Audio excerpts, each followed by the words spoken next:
Okie dokie, boys and girls. So today we have a leg day, but I am no way in shape for some squats. The last week I did basically squats every other day, quite heavy, and I am feeling it. So squats will be taking a day off, but what I realized is I was sitting there this morning and yesterday already knowing, right? Like, I'm not gonna squat tomorrow. I mean, I could, but it wouldn't make sense, right?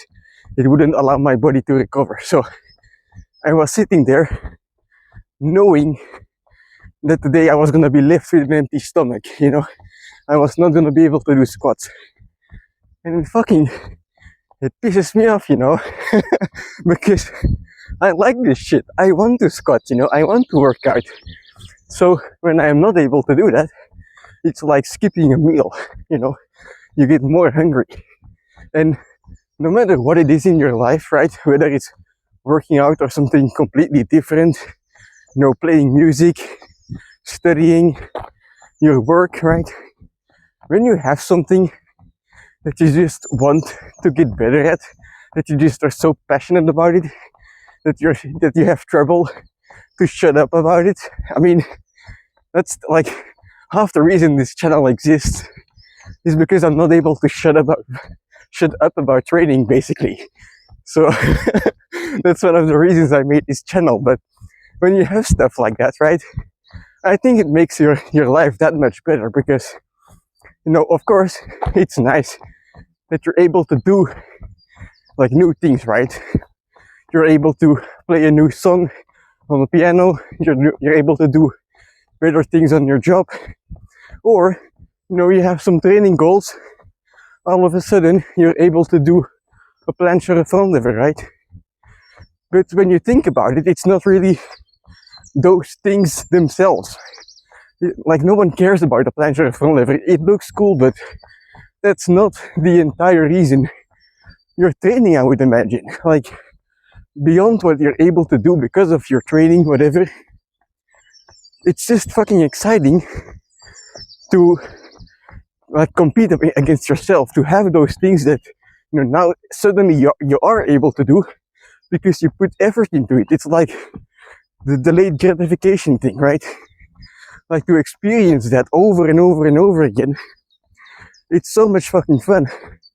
And like, the mindset you have to kind of get better at something, but like really high level, you have to push yourself, you go beyond your talent level.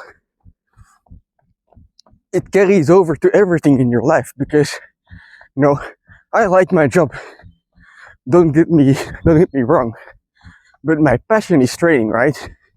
And when I train, I experience all these things, I have all these thoughts, I go out for a run and I just start yapping to myself internally, or to you guys when I'm fucking recording, right? And these thoughts, right, whatever you think to yourself, your brain, more of it gets stored than you think. Like, it gets stored in your fucking brain, and it will influence your actions outside of everything, outside of whatever you're doing, right? So if you're like really passionate about improving something, and you have this experience of like, holy shit, I trained for a couple of months and then I was able to do XYZ, I unlocked the planche, or you're studying a language and suddenly you realize you're holding conversation with someone. Like, those things, right? Your brain knows that you were fucking improving, right? Your brain knows that something came after that. And it's like kind of the situation like where the dog, when you grab a dog's leash, he knows he's going for a walk. He knows something is good's coming, right? So you make that connection. And I feel like you're just able to apply those things to everything in life. So, when someone says to you, like, what the fuck, you are weirdly passionate about training or whatever the fuck you're doing, right? Don't be fucking ashamed, because that's a good thing. That's an extremely good thing. Take it as a compliment. Say thank you. Say goddamn right, yeah? I fucking love this shit, right? because it's something valuable, to have such a passion. No matter what happens in your day, you can practice it, you can be excited about it. It's something positive, so value that shit.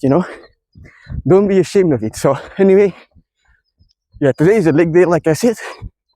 First I have some running to do though, so I'm gonna finish this 9k today, about 6 miles I guess for the Americans, and then I'll catch you in the couch to talk about what's on the leg day menu today.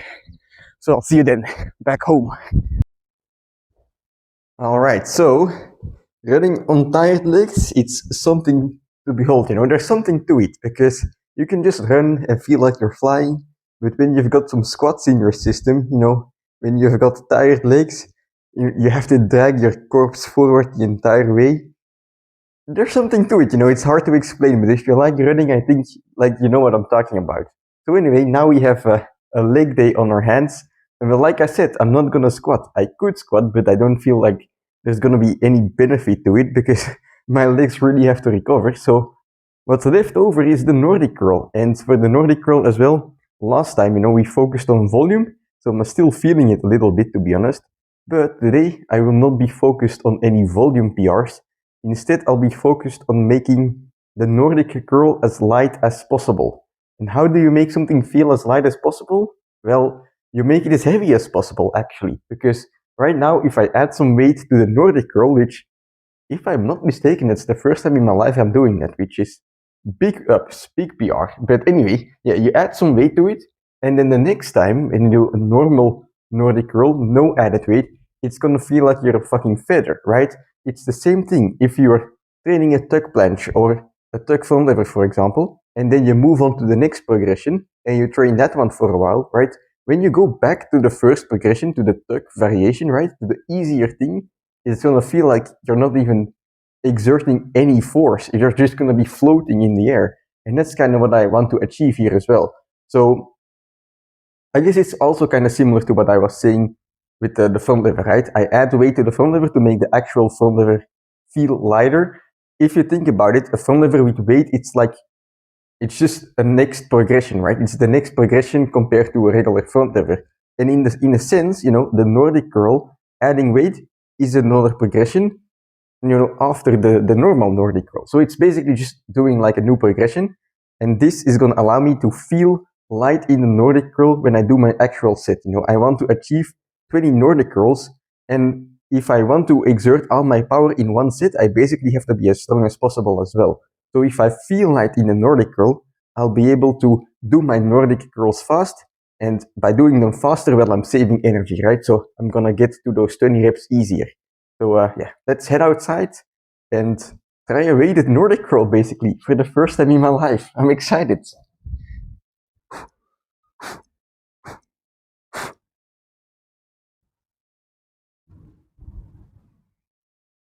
Oh. All right, so that was a body weight Nordic curl, and now I'm just gonna go up in weight and basically try my 100 max now. I have 10 kilos prepared here outside. Do I think I'm gonna go all the way up to 10 kilos? To be honest, no. But let's say I put 4 kilos here, right? Thinking that's my limit. When I get to those 4 kilos and it works, like, I'm just gonna be prone to think like, oh, 4 kilos, I reached the limit for today, I did well. But if I have those 10 kilos here, even if I do not reach them, even if I do not use it all, right, it's gonna be easier to think, 4 kilos went well, let's go for 6, let's go for 8. So, don't impose the limits by limiting your options, basically. That's what I'm trying to say. So I'm gonna go up step by step, 2 kilo by 2 kilo, I guess, and see where my limit is. Let's go.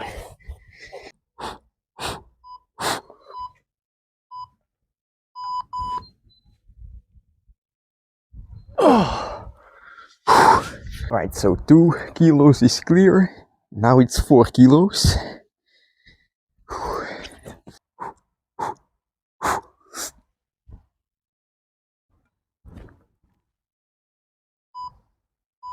Oh, oh fuck my cough. All right, on to 6.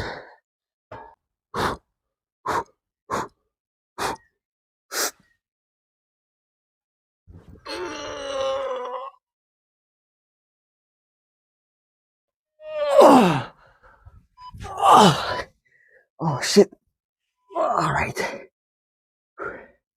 I mean, the chances of me getting 8 are slim to none, but I kind of want to hit failure, so perhaps let's try 7 first.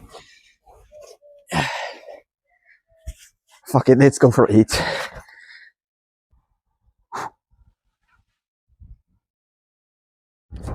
Oh, that's not happening.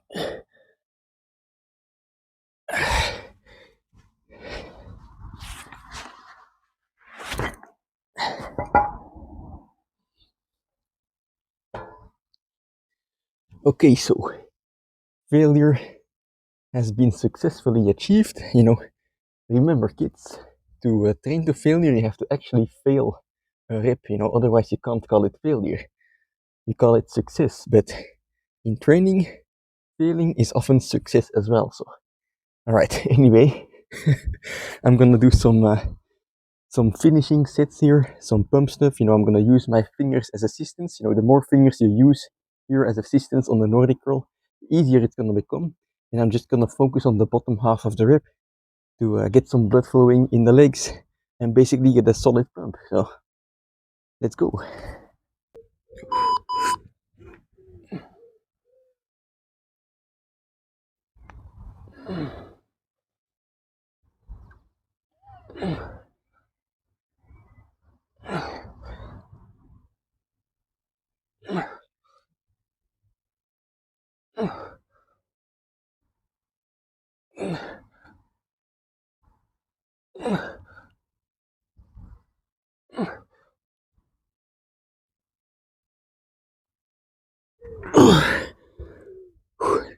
Three sets of 10 will be nice.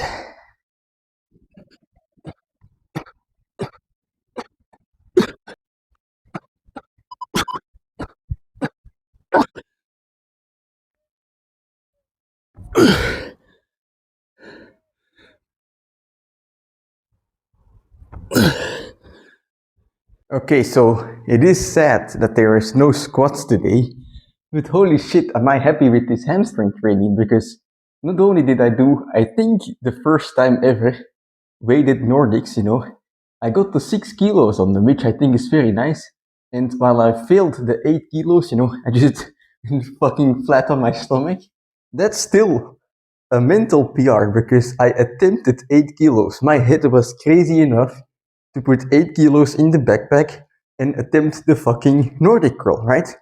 Attempting things by themselves, right, is a PR. If you haven't tried something before and now you're thinking to yourself, damn it, I should try that, and you fucking do it, you attempt it, even if you fail, that's a fucking PR. Because before, the you from a couple of days ago wouldn't have even tried. So it's a fucking PR. And you should be fucking happy with that, even if you failed, right? And I guess we talked about this a couple trainings ago. Like, actual failure does not exist, right? You attempt to do something. And if you fail or if you do not succeed, right, you just go again and again and again until you succeed. It's only a failure when you tell yourself you're giving up. So, very happy with this training. I wonder how the Nordic curl is going to feel, a couple days after this when I do the normal, unweighted stuff again. But I hope it's going to feel light, of course. And yeah, that's it for today's training. So I'm very happy with how it went. And I'm super excited to basically squat again because, when you have this thing that you're passionate about, right? Like you truly love training, you truly love doing whatever you're doing, and you're aiming to improve it on a daily basis, right? Basically everything is exciting. Like if you're fucking going hard and getting yourself tired, right, and you're improving, it's exciting because you're improving, right? And yes, you're feeling tired, but that's some stuff that you did to yourself. Like the fact that you're tired is the result. It's an achievement of putting in a lot of work. So you invested a lot of work and time to get to this point to be this tired. So you're excited to be tired. And then also, you're gonna be fucking excited when you're too tired to do things to recover, right? So it's this continuous cycle of, oh shit, I'm improving, and then, your system is trying to recover, right? Your body is trying to recover from whatever you did, right? And in that slope that you're going down a bit again, you're like, oh shit, I can't wait to recover and go even further, right? So the thing, like that concept in itself, it's such a fun thing to experience. Like, really, like if you have something that you're passionate about it, you will know what I'm talking about. It. I hope you, like, if you don't, I hope you will find something like this, because it's fun to live it every day. There is a lot of happiness to find in something that you want to do every day just because you fucking love it, right? So yeah. Anyway, that's it for today's training. I'm gonna, of course, have a shower, some breakfast, a lot of sleep tonight, right, to recover for the next leg day, and do some squats again. So I'll catch you in the next one, which is going to be a push day.